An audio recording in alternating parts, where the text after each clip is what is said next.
My name is Merritt Jones. I work for Lenovo. I am the manager of the Global Supply Chain Rotational Program in the ISG, as well as the SOP Top Inputs Manager. And I've been at Lenovo for 4.5 years. So, interestingly, my cousin, Georgia, was a graduate 2 years prior to me in supply chain at Penn State. Back then, it was called business logistics.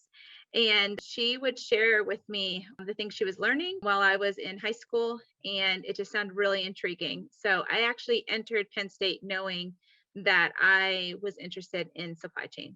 So supply chain has given me a wealth of not just opportunities, but it's really shaped my life in that I've moved 8 hours from home. I'm originally from State College. I always said I wanted to move, I think max 8 hours. Well, it's pretty darn close. So that was a big change coming out of college and moving that far away from my family. That was exciting because I was doing something that I loved. And I also felt that I moved to a great city, and that was huge as I started my own family down the road. But just meeting people in a city that has a lot of young professionals, it gave me opportunities to broaden my horizons and to learn a whole lot in such a short span. When I entered the workforce, the company I worked for had a lot of supply chain opportunities. My world was just exploding. I was able to see things that I had only learned about at school and not really appreciated or had any chance of seeing in the real world until that time. And it really opened my eyes to everything that supply chain had and what was available to me. So, as a young professional, it was exciting to enter the workforce. There's always something to be fixed, people to work with to solve a problem, or clients that are really excited about our products that give me energy to continue every day to do a good job. So as a woman in that environment, it's given me a wealth of opportunity, something that I only dreamed of growing up. My father wanted me to be an entrepreneur growing up, and so I laugh now because I feel like I'm that every single day at my work. And so I'm challenged, I'm excited about my work, and I know that the work I do makes a difference. And that really makes me happy. We truly are the best behind the scenes people in action, people that are doing things that really make a difference. And so I was just enthralled by all of the pieces of the puzzle that we keep together. So goods and services, obviously we're in the server business, in the computer business.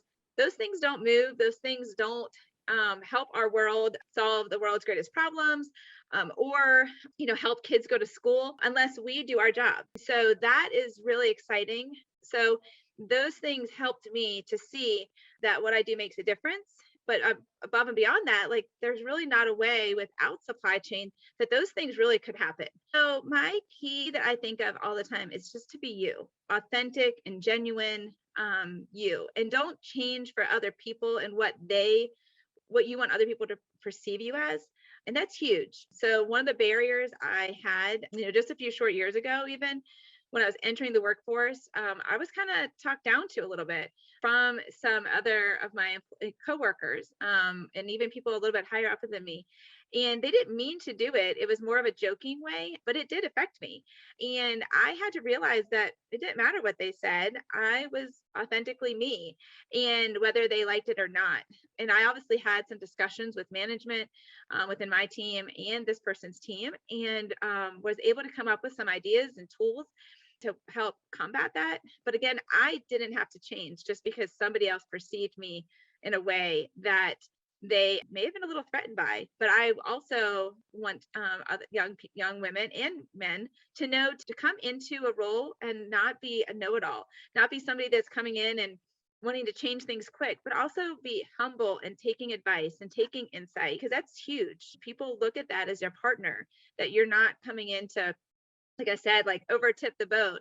There are times for that, but coming in with with eyes to be able to listen and hear what's going on and hear what the problem is, and then jump in with 2 feet. I think that is huge. Overall, I think more and more companies are seeing the importance, not just diversity, but the importance of us being one team. My team, we don't point fingers. We don't, if we make a mistake, we work together to solve and figure out why we made that mistake and what we would do different next time. We just don't point fingers and point blame. That that kind of cripples you as a team, and as an organization. But if you work together to figure that out, then you obviously will thrive. Women provide this really strong emotional side to business. And that doesn't mean we cry at work or we get all huffy and puffy. It means that we can have this empathy and this attachment to things in a way that men don't. And it's helpful when you're dealing with clients for sure. And so, we have a big value add in that way, that we're hardworking and we're dedicated, and we just add a different flavor to things. And so, women that don't allow that to come out sometimes, that can hinder them a little bit because they're not allowing their empathy and things that, that we really truly need to be strong in our roles.